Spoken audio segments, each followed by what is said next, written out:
Good evening and welcome to Starcast from Planet Waves. I'm Eric Francis Coppolino, your friendly neighborhood astrologer. Today's edition is for Thursday, the 16th of January, 2025. Welcome, wherever you may be in the world, in the future, or in your state of mind. It is good to be with you. First, a quick thank you to those who sponsor Planet Waves as subscribers or customers. You make this channel possible, and we here all do our very best to make sure that you get a lot of value for your investment in our work. A couple of house announcements before I get into the astrology.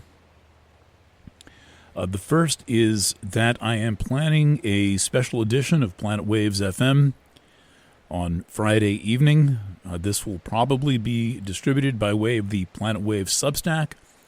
I usually cross-post to the Chiron Return. No, the Chiron Return Substack will be the point of primary distribution. I usually cross-post to Planet Waves.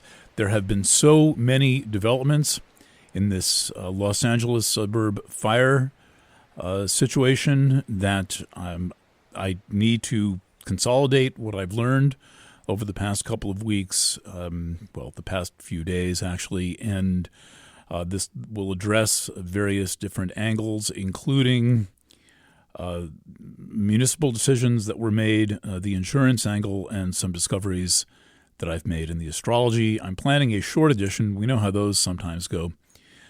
But anyway, look for that by way of the Planet Waves and Chiron Return Substacks on Friday evening Eastern Time.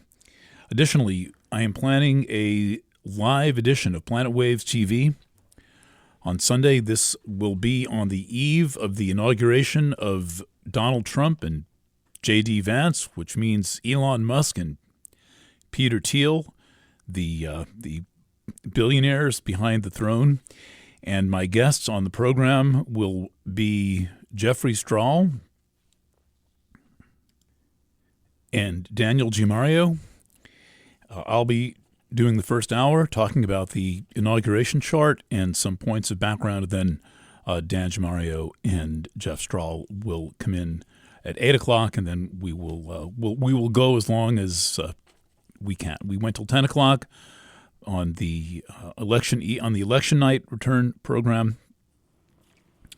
So who knows? All right, and thanks for joining me. And we will look for announcements through the weekend, and also on particularly on Sunday ahead of that. And we'll always post information on the homepage of Planet Waves at planetwaves.net. I will be doing the Capricorn Astrology Studio reading tomorrow. That's what I've got it on the docket for. There should be nothing to get in its way. I'm planning that pretty much first thing in the morning, and I have figured out what I'm doing with that. I needed to do something completely different from the Awakening.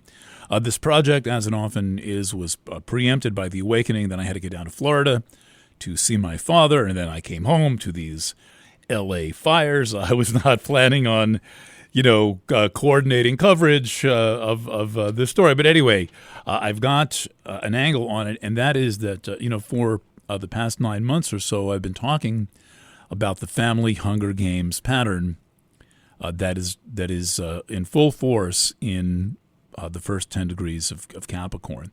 That's a quadruple conjunction, and things keep passing through that conjunction, kind of changing the tone and the color and stirring the pot and basically operating behind different revelations in our personal experience.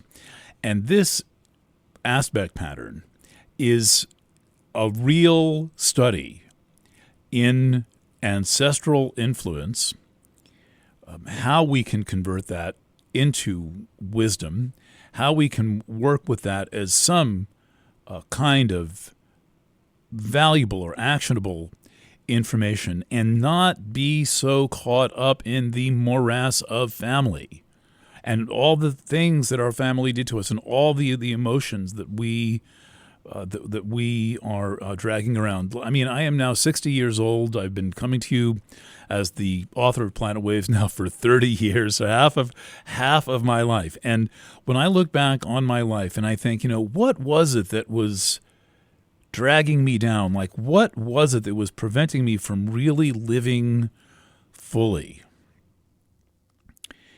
It was family influences, their judgments and their abandonment and their really not so friendly treatment. And I thank the sun, the moon, the stars, and St. Francis for one truly positive family influence.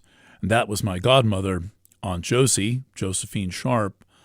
And so I at least had, amidst all of this mishigas and people who just had so many problems, there was one sane person who loved me and who was willing to do small things and big things to take care of me. And I want to use this aspect pattern to sort out those people, the mean ones and the amoral ones and the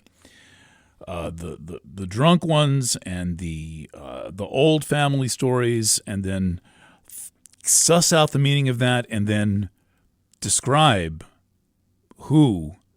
how to locate the little pockets of sanity that are your kind of most dependable points of grounding. I will tell you something. When you hear me, those of you who count on me, who appreciate my work and respect what I am doing, there was one person who believed in me. And she didn't really understand everything that I did, but she had faith in me. And it is that faith that I am able to carry forward into the world and do what I do with the confidence that I do.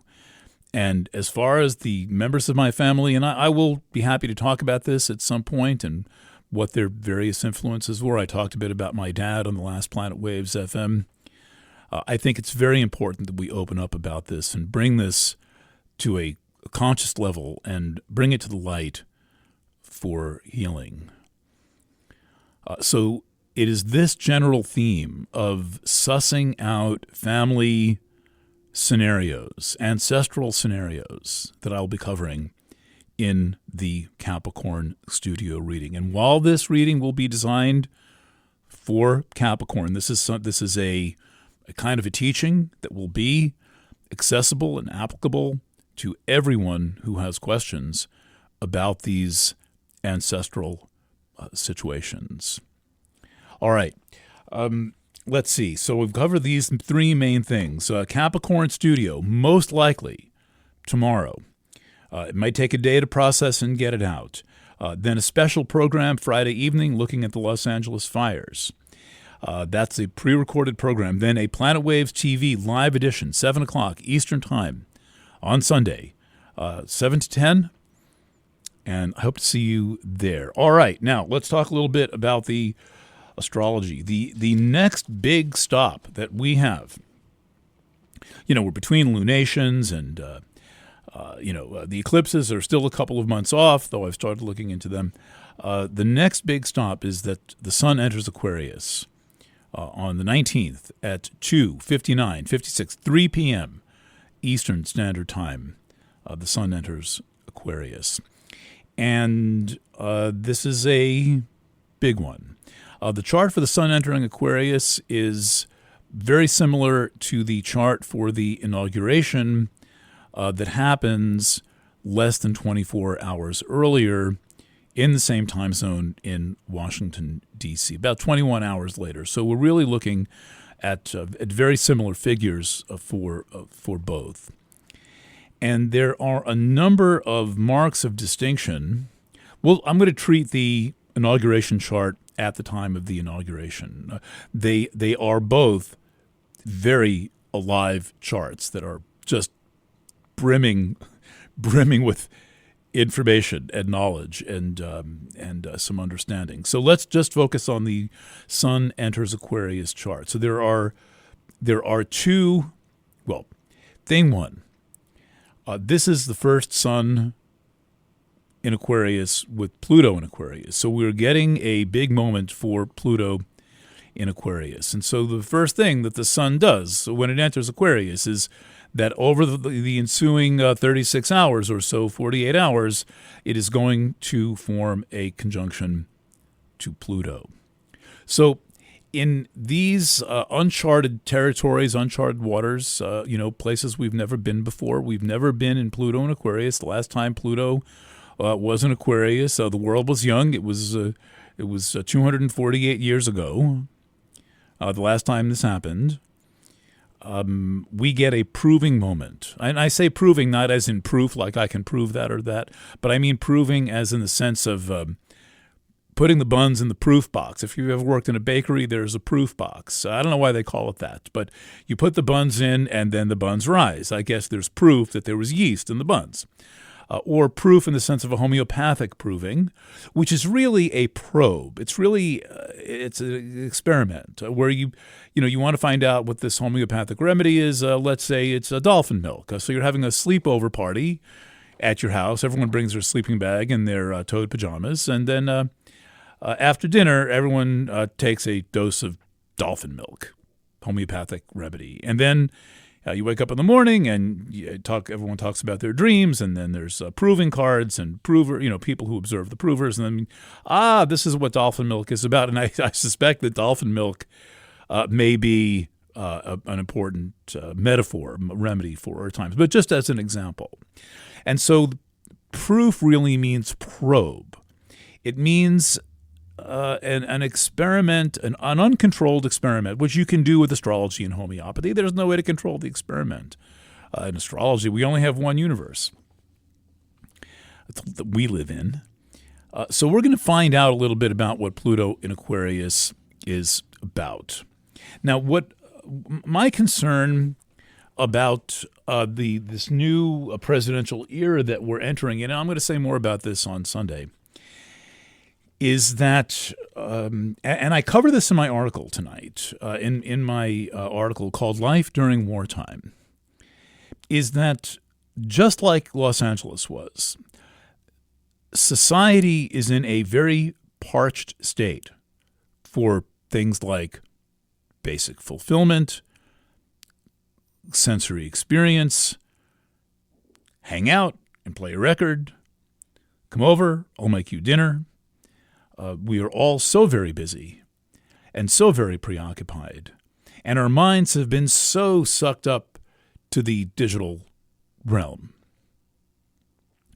And part of the problem with that is that it is largely in uncreative ways. For most people, the internet is a place of fraught contention, not a loving, creative space. Now, I don't know what I would do if I didn't have the loving, creative spaces to work on the internet. I would just probably be in agony, be miserable. But for me, the internet is what I'm doing with you right now. The internet is where I come and I bring my heart and my soul and my knowledge. The internet is where I come and I know that I can serve people listening in all far-flung corners of the world who I will never meet. This is a very nice internet. Most people do not have a very nice internet. The internet is a place where they are constantly fed with fears and anxiety and all of these like 3-hour Zoom meetings among these like researchers and investigative reporters, those people. And it's just on and on and on about how horrible this is all going to be. And I get into email exchanges with some of my readers who are exposed to all of this, and they're watching Catherine Austin Fitz, and it's all just going to be terrible, or Whitney Webb, and they're going to come for you, and all of this stuff, and I do not know how anyone can stand this. I would warn you off of these sources. I would warn you off of anyone who you do not feel is easing your anxiety and your pain and encouraging your direct participation in your life. Nearly the entire health freedom movement is spreading fear and deliberate disinformation, by which I mean I know what they know, and I know what's up, and I know why they're not telling you that. It's not that hard to figure out. I have had 5 years on top of a 41-year career as a journalist, and watching this happen all in the pre-digital world and then through the entire digital world. If some information, quote-unquote information source, is keeping you up with anxiety, is making you feel like your life is meaningless, is making you feel like you hate yourself but you do not understand why, if anyone comes to you with the comportment of any form of smugness, superiority, possessing secret knowledge, or being inaccessible, that is a sign that you are not being nourished. You are being depleted. We need to watch this carefully. And so my concern about this is like the pre-preparation, the drought that leads to the fire in Los Angeles, sprinkled with all that, whatever the hell that stuff they're spraying from the sky is that makes all the trees more flammable. And they go up instantly like incendiary devices, like fireworks. This is a condition that leads people to be desperate, which leads to a leaning into mysticism, which is essentially, as Stevie Wonder said, the belief in things you don't understand. Superstition, to use an old word, superstition. And this includes various forms of emotional desperation, sensory desperation, a lack of trust, and the repression of sexual desire, the criminalization and the monetization of sexual desire. It is frightening to go onto OnlyFans and to see the literally million or so young women who have turned themselves into prostitutes. Now, I am not here to judge them. I am here to say that this is the symptom of an environment of sexual desperation and the monetization of the most basic creative human pleasure. This is the state of society, and even if you're all doing all right or something like that, you know, you like your boyfriend or your girlfriend, or you still have some affection for your husband or your wife, bless you if you do, I will stand and protect your relationship.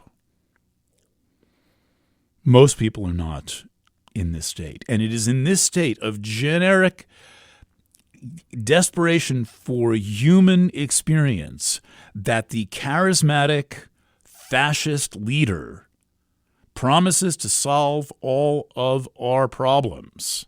And it ain't that. It ain't that. I've been promoting my talk on Sunday, our presentation on Sunday, with a picture of this kid, Corey Couch, I met at the airport. He's he's vice president of a crane manufacturing company, but he had this shirt that I thought was funny. It's going to take a felon and a hillbilly to get us out of this.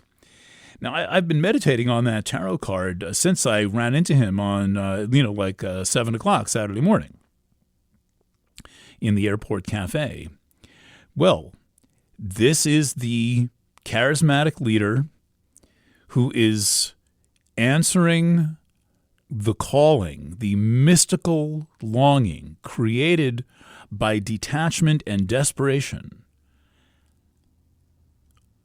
of denial of our basic human needs. And so we in California, we are watching the American dream burn very quickly, out of control.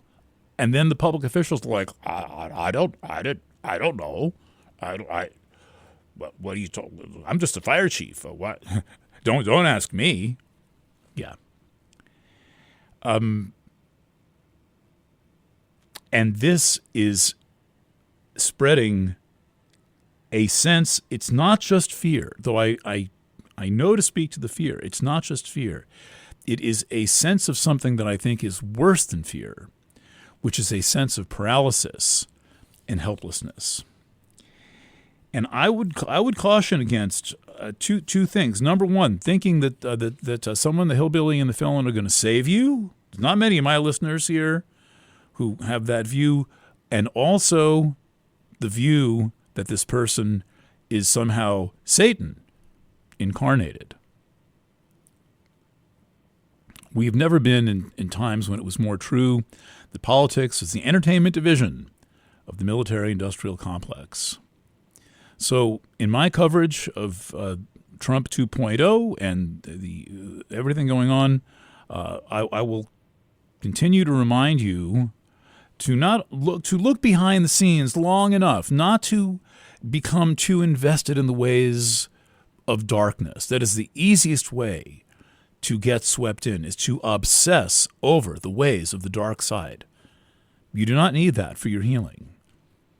But a little insight is one thing, and I try not to go further than that.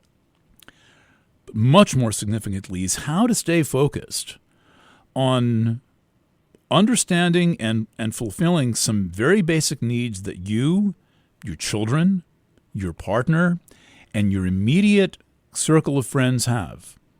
And to get this discussion going of our mutual collective need to take care of one another in these little villages that we have, which are our immediate circle of friends and family.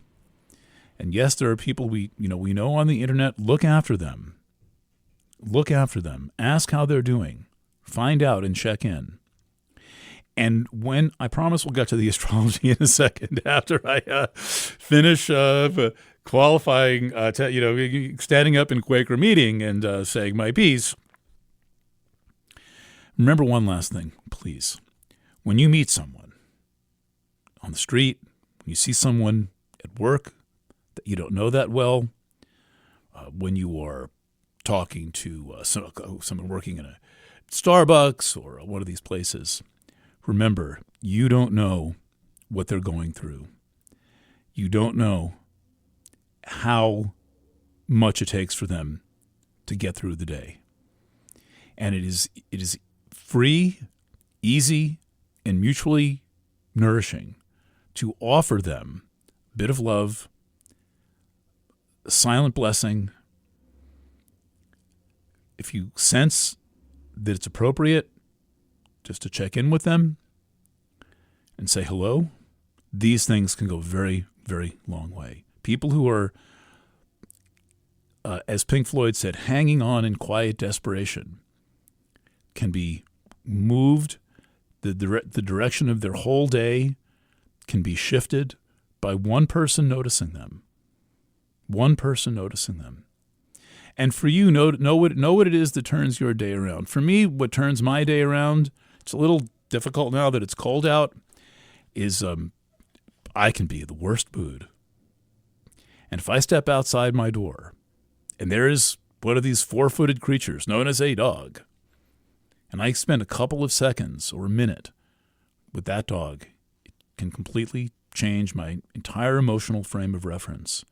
So know what those things are for you and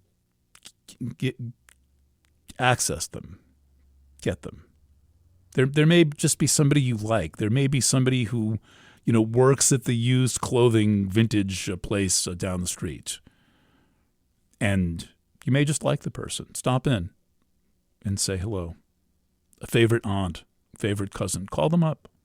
All right, let's talk a little bit about the astrology. So, and by the way, this is all descriptive of Sun in Aquarius conjunct Pluto. Aquarius, the sign of our immediate circle, our immediate group, and Pluto, and the sign of social patterns. And so one of the properties of Pluto in Aquarius is going to be the constant shifting and altering of social patterns. And the sun coming through here is going to give us a look at this. It's going to briefly illuminate it. One way to see these fires in the Los Angeles area is the entire social fabric of that region is going to change. There's a lot of art kept in Los Angeles. Some of it's burning. Vast collection of musical scores. But the people's homes, their social patterns, the restaurants they went to are gone, for example. So this is also happening in subtle ways under Pluto and Aquarius. And these, as Pluto often does, it shows a picture of destruction and then an opportunity. And I'm not saying that these houses had to burn down and these forests had to. They did not. But most of us aren't there. And so I would say work with this destructive, constructive, and the destructive is often like the energy field of our social interactions is changing. Well, this is an opportunity to improve things for yourself, to find some new friends, to create new social patterns. Now, there is a thing in this chart I've been looking at for quite a while, because this chart is really the inauguration chart, and I've had that chart up and been working it out for a year or two. And that is a triple conjunction of Venus in Pisces, Saturn in Pisces, and Nessus in Pisces. So this is a bit of a squeeze. And when Venus is under stress, which it is, it's important to stick to what you value and to know what matters to you. This can exist on the human realm. It must on the emotional realm. I imagine you value the humans around you. But as far as the material things, lately, particularly without dogs in my life, my canines have died the past couple of years. I have utterly fallen in love with my houseplants. I always love my cactus plants. They are visitors from my home star system. But I have come to love, love, love taking care of my plants and talking to them and taking care of them. I collect cup and bowl sets, handmade cup and bowl sets. This makes pouring a cup of tea an artistic experience. I get to decide which exactly cup and bowl. I know who sent me that one. Oh, my girlfriend from 1998 bought me that one in Germany. Little things of value. Now, with Venus, you want to be keeping an eye on your investments and check over, make sure your insurance policies are up to date and all of that stuff, assuming they'll ever pay off. But at the same time, the small things in life are equally about Venus and Pisces. And plus, with anything Pisces, there is a lot of critter love. And by the way, if you're having some kind of a question or crisis with one of your animals, write to me, and I will do what I can for you. I have a lot of experience, and I'm the personal servant of St. Francis of Assisi. Okay, so there are a couple of other patterns in this chart, and I'm going to get into more of them in the program tomorrow. But I will tell you that at the time that the sun enters Aquarius, the sign of groups, and the first group is the family, the moon is passing through Libra, and the moon is also therefore making aspects in early Libra at the time of the sun's ingress to this whole family Hunger Games cluster. The group of Quatuor or Quayar, we still haven't settled on the pronunciation, Ixion, Cupido, and Pholus. Now, delineating these minor planets, and none of these are asteroids that I've mentioned so far. They're very slow orbiting minor planets, can take a long time. And there are these proving moments, which really mean probes. And I've got an interesting bit for you. Quayar, I think it's probably somewhere in between. And I cannot reach any Tongva people. Who are the Tongva people? They are the natives of the Los Angeles area. Pre-colonial natives of the Los Angeles area are the Tongva, Tongva people. There are some rare videos of their dancing on the internet. Anyone listening to me with personal knowledge of the Tongva people, maybe you were I should probably get myself to use the UCLA library when things settle down there and see what they've got on the Tongva collection. Maybe it's on the internet, but there's a couple of videos of their dances. Maybe you know about this. Maybe you study this. Maybe you did your master's thesis. Please reach out. But Quawar, unlike nearly any minor planet, has a geographic reference, and the geographic reference is to Los Angeles. And right now, Quawar is in a partile, exact conjunction to Pholus, which is the small cause and the big effect. The fire that starts the size of the head of a match that can then spread to an entire region. So we are going through, I've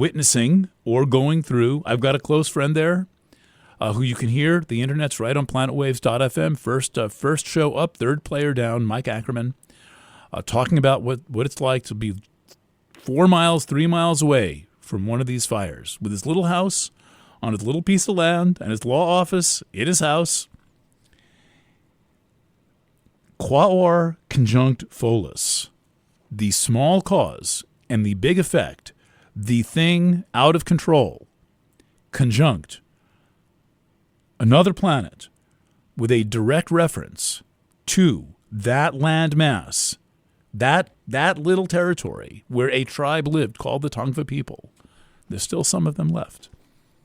This is really worth making note of for those of us who are studying this. Now, the theme of Quawar takes us back to the origins. The theme of Pholus takes us back 3 generations. So this is right now showing up very strongly. Now, I know this takes thought, and I know that there's not really very many therapists available, and there's all kinds of people pitching all kinds of things about whatever, soul retrieval, whatever it might be. But I would say, with this, get out the family photo album if you have one, if you're lucky enough to have one. Look at this thing and ask yourself how you feel. Consider your ancestors. Call up the oldest still living ancestors that you have, or any people who might remember them, and make contact. If you can print out some of these pictures, find a mirror, maybe vanity mirror, bathrooms, 12 inches, 18 inches, lean it up against something and hang the photos of these ancestors, relatives, elder relatives, on the mirror, and give them a place in your life right now. Ask them for their guidance. Ask them to tell you something that you don't know. Ask them what it was like when they were alive, and ask them how they would be responding now. They would probably be pretty overwhelmed. I would estimate, at least thinking of my elder relatives, including the ones that were a little wacky, who probably loved me more than I'm acknowledging. My grandmother, Mary, I know she really loved me, would have faith in us, that we have, because we are modern people and because we are better acclimated to this environment, have confidence that we are able to handle ourselves.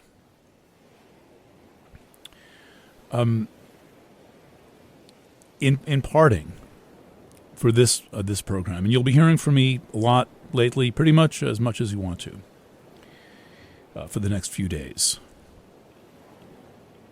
You have a lot of influence over what your digital experience is.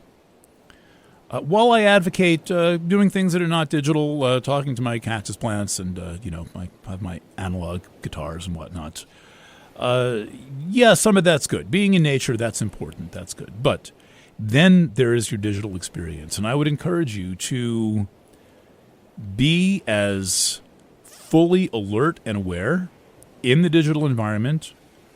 Do not treat it like some alien being. Work it out. Get your stuff working well, working right, and create as much as possible. That does not mean reposting people's stuff. Really share your actual heartfelt feelings. Share some beautiful photo you took and talk about how you feel about it. Get yourself into the flow of adding love to this environment and cutting off the flow of what does not nourish you, what you don't really trust, what raises your suspicions, and that does not in some way feed you. Okay, thank you for joining me this afternoon, this evening, wherever you may be. I'm easy to find, efc@planetwaves.net, or add a comment. Lots of love, and bye for now.